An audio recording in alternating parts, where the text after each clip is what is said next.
Hey guys, Sam here from KeyCommerce.com. Since Performance Max was introduced, my team and I have tested it across countless stores. And here's the truth.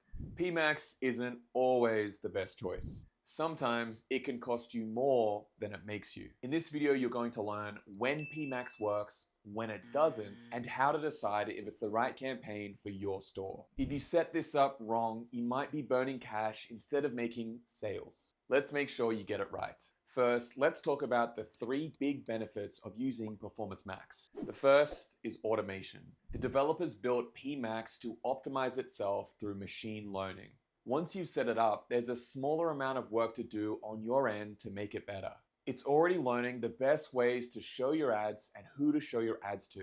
Which brings me to the second benefit. It's greater access to data. Google tracks millions of data points on its users, which means it can cross-analyze the people that buy from you and find out what they have in common. That's not possible with the older data from the older campaigns. And even if you did have all that data from all those old campaigns, a human can't analyze it all and make these split-second decisions to best make use of it. And another big advantage of using PMax campaigns is the built-in remarketing. As I mentioned in the introduction video of this series on Performance Max campaigns, I outlined how PMax is designed for multi-touch marketing. By the way, I'll leave a link to that video down below and the complete playlist for all the videos on scaling your PMax campaigns. Online shoppers often don't see an ad once, click it, and then make a purchase straight away. They're more likely to have several interactions with the store's ads before they make a purchase. PMax does this by learning the best touch points of your customers. Because it shows your ads across all the networks of shopping, search, display, YouTube, Gmail, Maps, it means it can remarket to your shoppers in many ways. These are the big benefits of using PMax. But now let's talk about the 3 downsides of using it. The first downside is really obvious, especially if you've used the old campaign types. PMax gives very little data and control.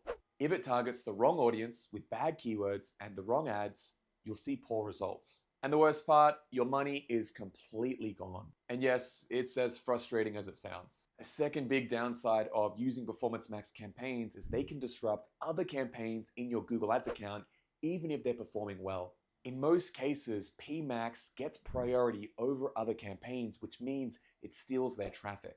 That's great if it can get better results than your other campaigns, but it's not guaranteed. This brings me to the final big downside of using PMax campaigns. It's really hard to diagnose and fix poor performance. With older campaigns, you can review how shoppers are finding your ads through reports on search terms, locations, devices, landing pages, and more. This is far harder with Performance Max. And it's even harder to tweak and optimize based on what you might learn. Google really wants you to just leave it to its machine learning and let it be.